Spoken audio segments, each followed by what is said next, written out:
네, 안녕하세요. 아마추어 철학자 정태문입니다. 네, 성철 스님을 통해서 히트한 국민 개성이죠. 산은 산이고 물은 물이다. 네, 이 개성에 대해서요, 저희들이 지금 살펴보고 있는데요. 네, 제1편에서는 제가 원문을 찾아서 번역을 해보았고요.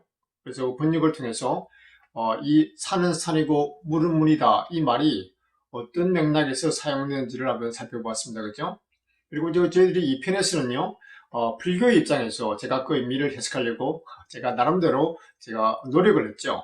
네, 그랬고요. 그 다음에 이번 영상에서는, 제 나름대로 생각을 한번 정리해 보도록 하겠습니다.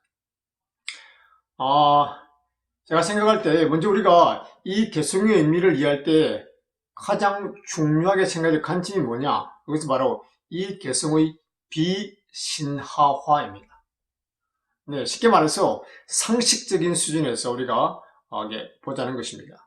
예, 독일 신학자 볼트만이라는 사람이 있는데요. 이 사람은 신약 성경을 어, 비신화적 관점에서 보려고 그렇게 했습니다. 다시 말해서 우리가 신약 성경에 보면요, 예수님의 이적이나 기적 뭐 이런 것들이 많아 나타나잖아요. 그것을 갖다가 당시의 당시 사람들의 신화적인 세계관을 반영한 것이라 보았고요. 그리고 예수가 말하고자 하는 그런 어떤 그 메시지의 본질과 별 상관이 없다고 보았습니다. 그래서 그 사람의 결론은 뭐냐?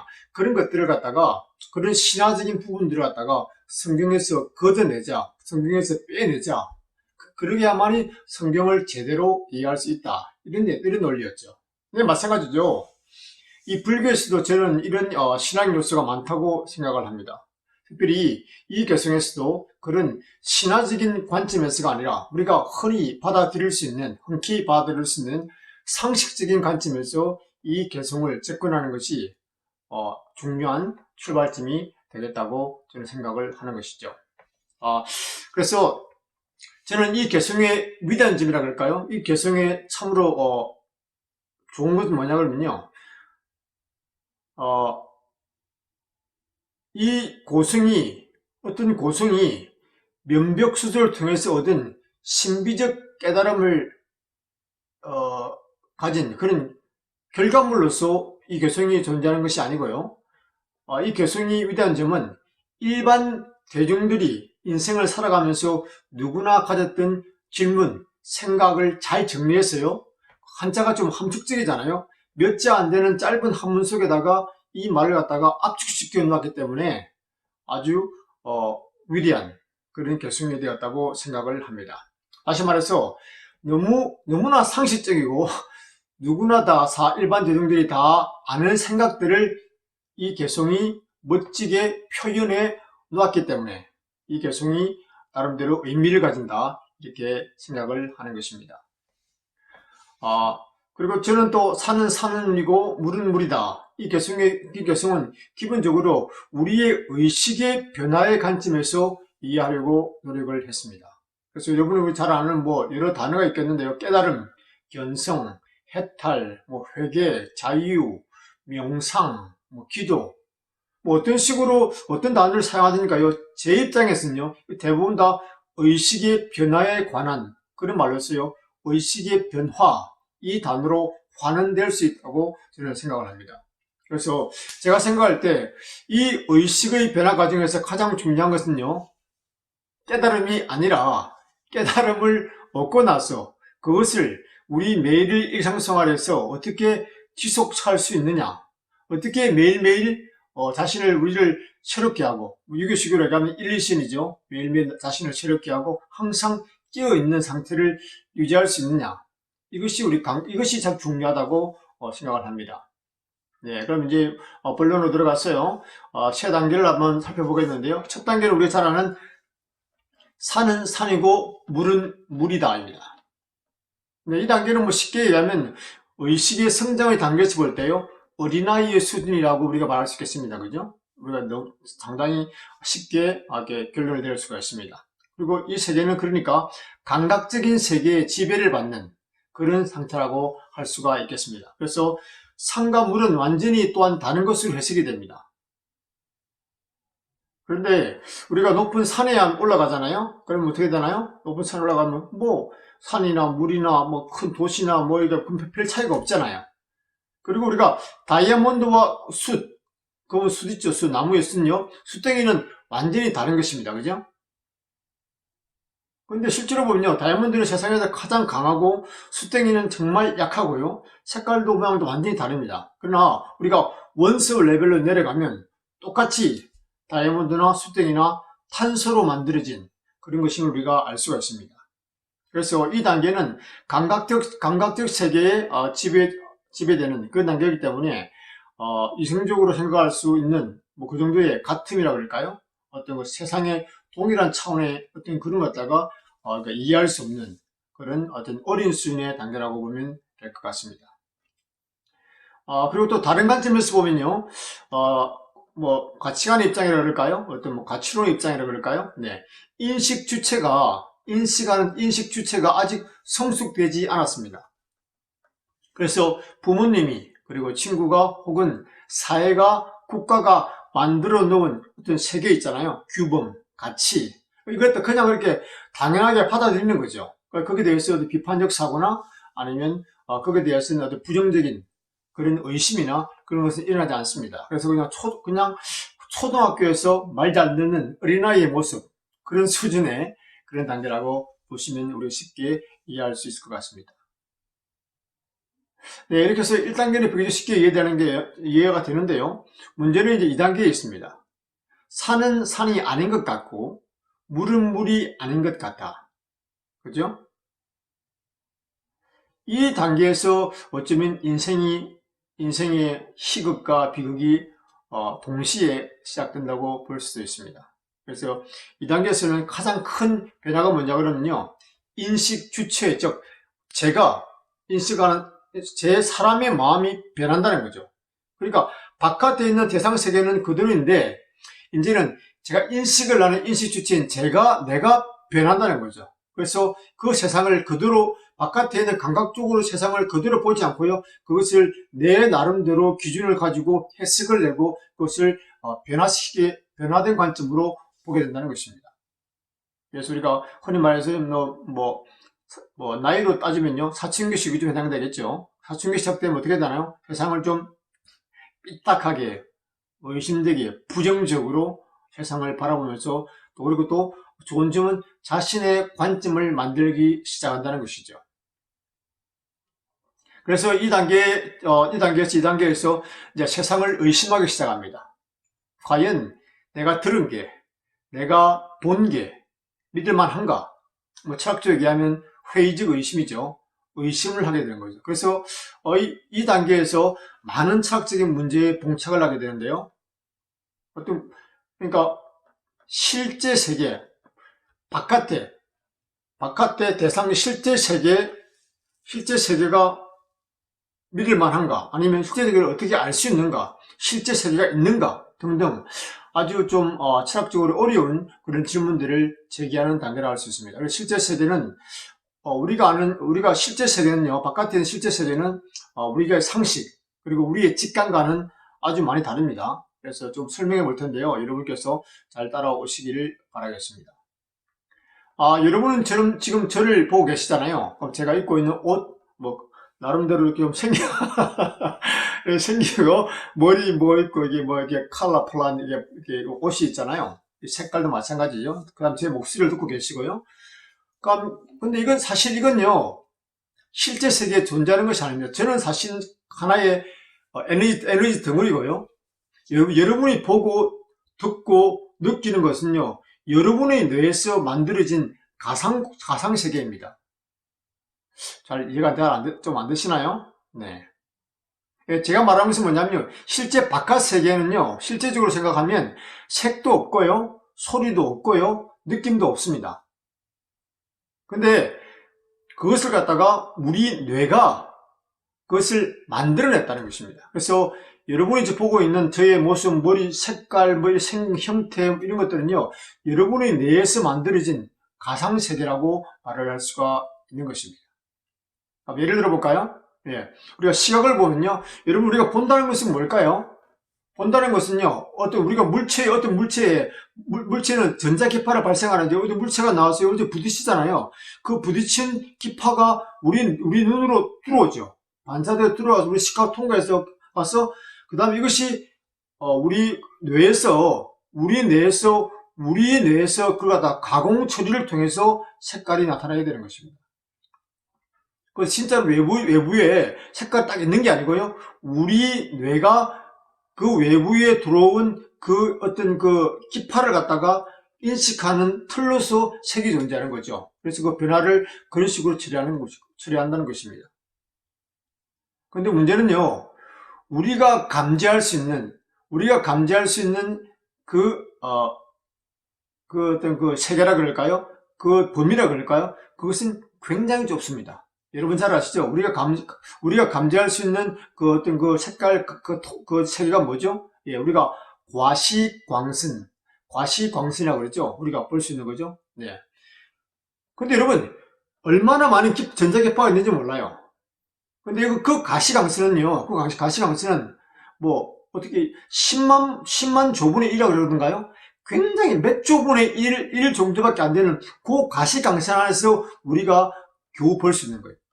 그러니까 우리 얼마나 많나요? 뭐 감마선, 베타선, 적외선, 등 많은 선이 있지만 그것은 우리가 볼 수 없습니다.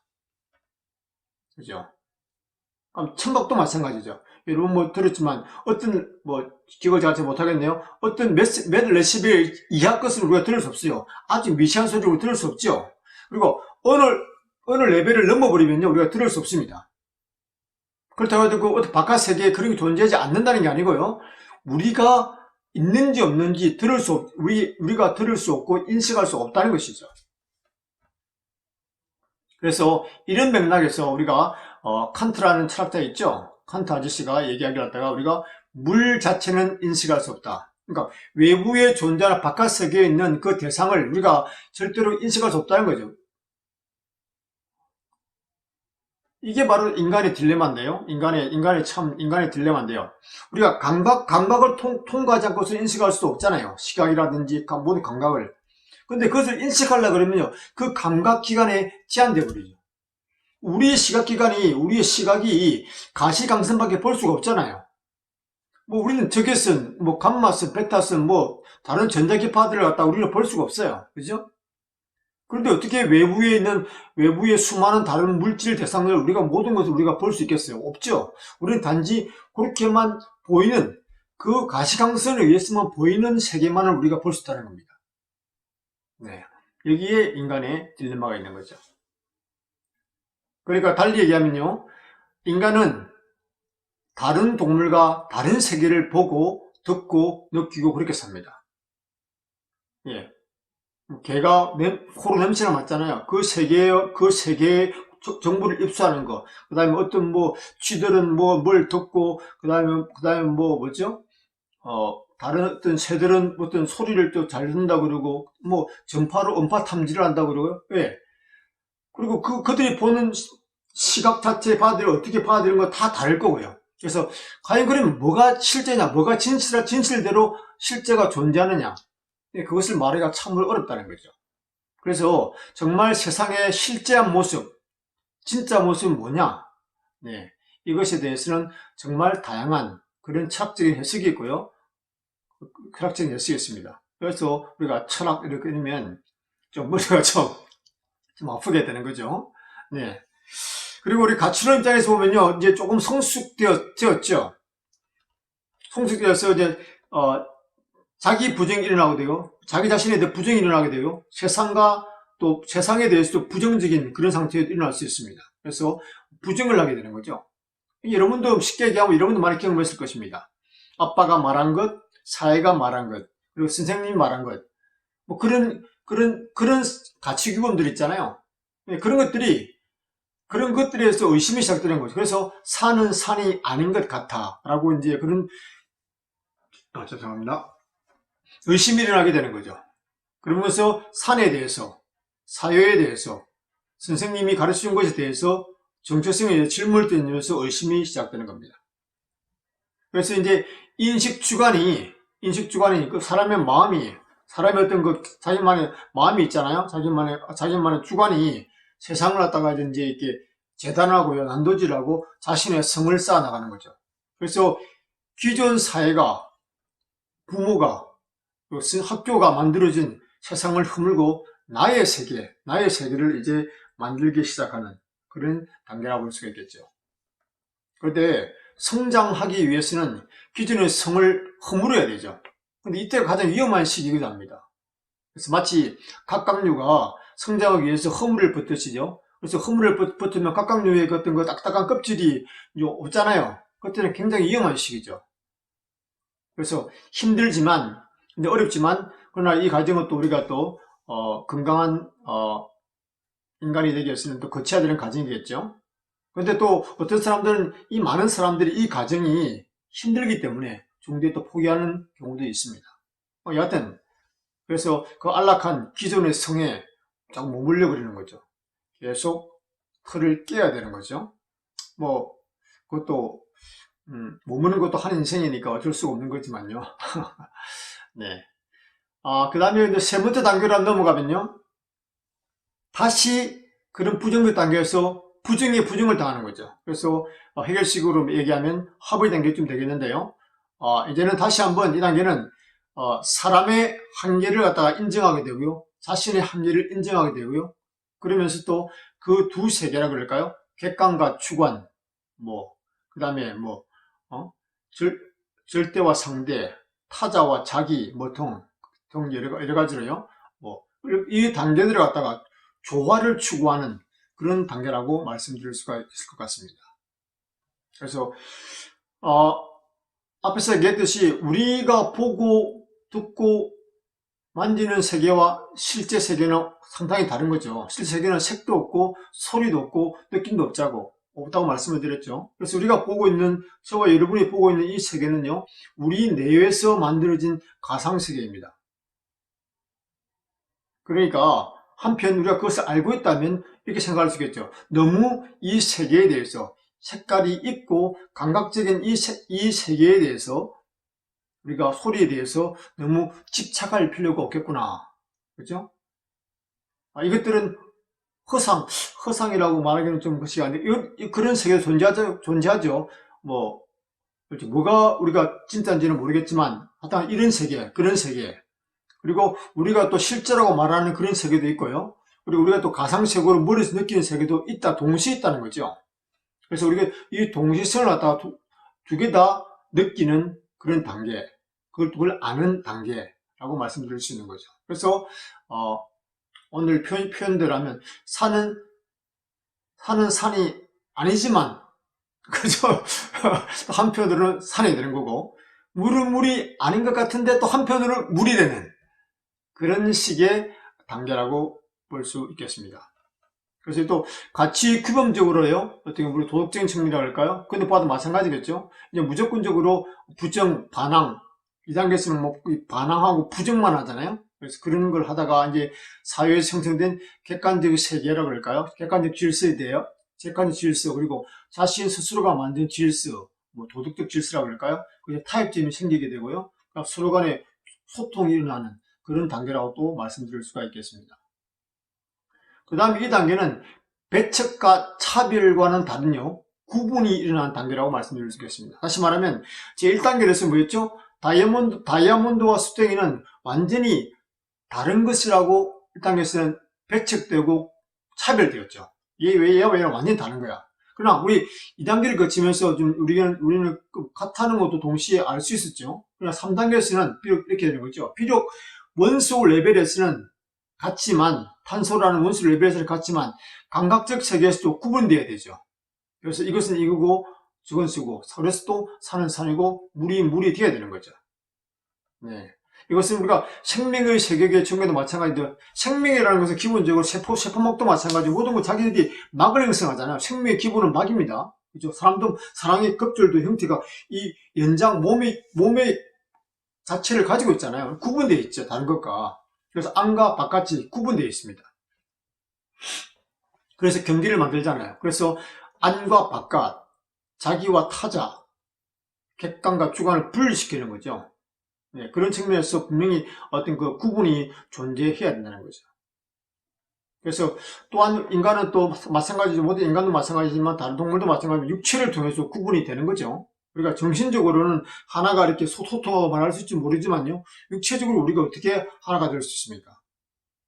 육체적으로는 당연히 우리의 연장에 의해서 우리 피부와 조건의 조직들에 의해서 구분이 돼야 되는 거죠. 그래서 이렇게 당연히 구분이 되는 또 구분을 할 줄 아는 그런 단계라고 말씀을 드릴 수가 있겠습니다. 그래서 이 3단계에서는 우리는 이러한 이중적인 세계들이죠. 뭐 예를 들어서요, 실제와 가상세계, 그죠? 그리고 그다음에 객관과 주관, 그다음에 현상, 여러 가지 현상과 본질적인 것들, 그다음에 안과 박, 이런 것에 대한 인식을 통해서요, 이 세계에 대한 어떤 집착으로부터 이제 좀 더 자유롭고, 또 이 두 세계가 다 우리가 그 세계를 갖다 우리가 인지하기 때문에 세계를 더 깊고 넓게 이해할 수 있게 되는 거죠. 그럼으로써 세상을 관조하면서 이 세계를 동시 두 개를 다를 관조하면서요, 이 두 세계 간의 조화로운 삶을 살 수 있는 그런 지혜를 갖는 단계가 아닐까 생각을 합니다. 네, 다시 한번 원문을 제가 중국어를 읽고요. 번역문을 한번 읽고 번역문을 한번 읽고 그렇게 함으로써 산은 산이고 물은 물이라는 이 세 편의 마무리를 하도록 하겠습니다. 지조 칭yuan 웨이신 장실 상당 老僧30年前为参禅时见山是山，见水是水，直至后来亲见知识，一入就见山不是山，见水不是水，而今得些处，依然见山就是山，见水就是水。大众这三般见解是同是别，有人自私得出虚如亲见老僧。 네. 중국 길주 지방에서 청은 유신 선사가 법문을 하였다. 30년 전에 이 늙은 사람이 선의 세계에 입문하지 않았을 때요, 산은 산이라고 보았고 물은 물이라고 보았습니다. 시간이 흘러 선지식을 체험하고 약간의 깨우침을 얻게 되었는데요, 산은 산이 아닌 것 같고 물은 물이 아닌 것 같았습니다. 그런데 지금 어느 정도의 깨달음을 얻었는데요, 전과 다름없이 산은 그저 산인 것 같고 물은 그저 물인 것 같아 보입니다. 보살 여러분, 이 세 가지 견해가 같은 것인가요? 다른 것인가요? 어떤 사람이 이 세 가지 견해의 명백한 차이를 깨우쳐서 표현할 수 있다면 이 노승이 직접 그 사람과 만나 대화를 하고 싶습니다. 네, 다음 영상에서는요, 제 직업이죠. 네, 미국 트러크에 대한 모습, 그런, 예를 들어서 뭐 얼마나 버나, 어떤 일을 하나, 그리고 어떻게 사나, 이런 모습에 대해서 몇 편에 걸쳐서 만들어서 영상을 보여드리도록 하겠습니다. Bye now.